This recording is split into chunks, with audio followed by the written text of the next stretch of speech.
पुण्यातली एक ब्रेकिंग बातमी बघूयात। पुण्यामध्ये काँग्रेस आणि अभाविपमध्ये राडा झाल्याचं पाहायला मिळतंय। उद्या पुण्यात राहुल गांधी यांचा छात्रों की गूंज हा कार्यक्रम होणार आहे। दरम्यान या कार्यक्रमाच्या पार्श्वभूमीवर अखिल भारतीय विद्यार्थी परिषदेच्या कार्यकर्त्यांनी विद्यार्थ्यांना वसतिगृहात डांबून ठेवल्याचा आरोप काँग्रेसनं केलेला आहे आणि त्यावरूनच हा राडा झाल्याचं पाहायला मिळतंय। काँग्रेसचे आमदार विजय वडेट्टीवार आता घटनास्थळी दाखल झालेले आहेत। त्यांनी मोठा राडा काँग्रेसचे कार्यकर्ते आणि अभाविपमध्ये झाल्याचं पाहायला मिळत आहे। विजय वडेट्टीवार स्वतः या सगळ्या तरुणांसोबत या ठिकाणी आपल्याला पाहायला मिळतात।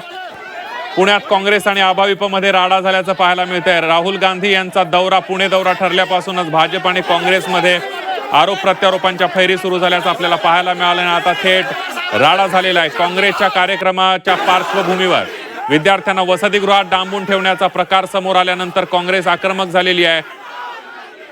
काँग्रेसनं आरोप केलाय आणि त्यानंतर आमदार विजय वडेट्टीवार थेट या ठिकाणी पोहोचलेले आहेत। विद्यार्थ्यांना वसतिगृहात डांबून ठेवल्याचा आरोप काँग्रेसनं अभाविपच्या कार्यकर्त्यांवर केलेला आहे। हे सगळे विद्यार्थी राहुल गांधी यांच्या कार्यक्रमाला येऊ नयेत म्हणून अभाविपनं या सगळ्या विद्यार्थ्यांना वसतिगृहामध्ये कोंडून ठेवल्याचा डांबून ठेवल्याचा आरोप काँग्रेसकडून करण्यात आलेला आहे आणि त्यानंतर हा सगळा राडा झालाय। काँग्रेस कार्यकर्ते प्रचंड आक्रमक झालेले आहेत। थेट जाऊयात पुण्याला। आपले प्रतिनिधी चंद्रकांत फुंदे आपल्या सोबत आहेत। चंद्रकांत, काल परवा आरोप केला होता की फक्त विद्यार्थी काँग्रेसच्या शिक्षण संस्थांमधले विद्यार्थी राहुल गांधीच्या प्रोग्रामला येणार आहेत। त्यावरती काही विद्यार्थ्यांचे काही चॅनल्सवर बाईट चालले की आम्ही पण राहुल गांधीच्या प्रोग्रामला चाललेलो आहे। त्यानंतर तिथे एबीपीचे कार्यकर्ते गेले, त्यांनी सांगितलं असं काही झालेलं नाही। मग त्यांच्याकडनं त्यांनी काही व्हिडिओ बनवून घेतले। ते व्हिडिओ काँग्रेस कार्यकर्त्यांना कळतच काँग्रेस कार्यकर्ते तिथे गेले आणि त्या विद्यार्थ्यांना जा विचारायला लागले। त्यातनंच मग पुन्हा एबीपीचे कार्यकर्ते तिथे झाले आणि काँग्रेसचे कार्यकर्ते आमने सामने आले आणि त्यातनं जी परस्परांच्या विरोधात घोषणाबाजी सुरू झाली। विशेष म्हणजे राहुल गांधीचा प्रोग्राम उद्या संध्याकाळी त्या आधीच पीओपी जे टॉप कॉलेज आहे, युनिव्हर्सिटी आहे इंजिनिअरिंगची, तिथंच ही सगळी राडेबाजी सुरू आहे दोन्ही विद्यार्थी गटांकडून।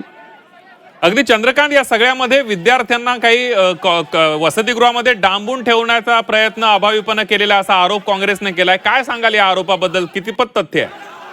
खरं तर हे आरोप दोन्ही बाजूंकडनं होत आहेत। मी खरं तर उद्याच्या प्रोग्रामच्या आधी हे दोन्ही गटांकडनं हे आरोप प्रत्यारोप होत आहेत। त्यात तथ्य किती हे नंतर समोर येईलच, कारण हे सरळ सरळ ते दिसतात की व्हिडिओ जे बनवून घेतले गेले ते एकाच खोलीत बनवून घेतले गेलेले आहेत दोन्ही बाजूकडनं। मग त्यामुळं किती आरोप खरे किती खोटे हे नंतर पोलीस जेव्हा या विद्यार्थ्यांची विचारपूस करतील तेव्हा समोर। पण आता मात्र दोन्ही बाजूचे म्हणजे भाजप अभाविप आणि NSU काँग्रेसची विद्यार्थी संघटना आहे, त्यांचे कार्यकर्ते परस्पराच्या विरोधात तिथं घोषणाबाजी करून एक वातावरण तापवणं ज्याला आपण म्हणतो ते त्या सीओपीच्या प्रांगणात कॅम्पसमध्ये आपल्याला बघायला मिळतंय।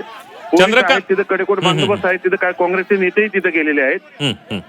चंद्रकांत, आपण बघतोय राहुल गांधी यांचा छात्रों की गूंज हा कार्यक्रम ठरल्यापासून, पुणे दौरा ठरल्यापासून आरोप प्रत्यारोप काँग्रेस आणि भाजपमध्ये होताना पाहायला मिळाले। आता थेट राडा होताना दिसतोय दोन्ही गटाच्या युवकांमध्ये।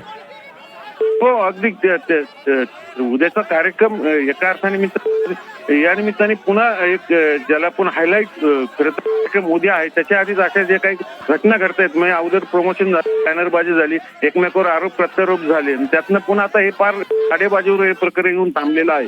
त्यामुळं याला जबाबदार खरं तर बाजूचे हे सगळे गट कारणीभूत आहेत। विद्यार्थी मधले मध्ये जातो या सगळ्या याच्यामध्ये। अगदी चंद्रकांत, आपण काँग्रेसनं पण जोरदार तयारी केलेली आहे। राहुल गांधींची बॅनरबाजी आहे। काँग्रेस कार्यकर्ते, नेते, पदाधिकारी आणि युवक काँग्रेस सुद्धा या सगळ्यामध्ये अगदी उत्साहामध्ये राहुल गांधींच्या दौऱ्याची तयारी करताना पाहायला मिळतोय आणि कुठेतरी या सगळ्याची एक मोठी चर्चा राज्यभरात सुरू असतानाच अशा प्रकारची राडेबाजी होताना दिसते।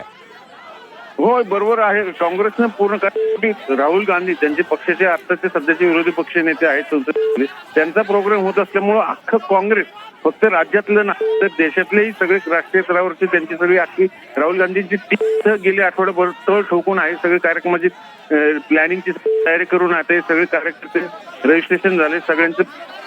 त्यातच आता हा सगळा भडका उडाल्यामुळं म्हणजे कार्यक्रम उद्या आधीच हे सगळं राडेबाजी सुरू झाल्यामुळे त्याला एक वेगळं वळण मिळताना दिसतं सगळ्या गोष्टी।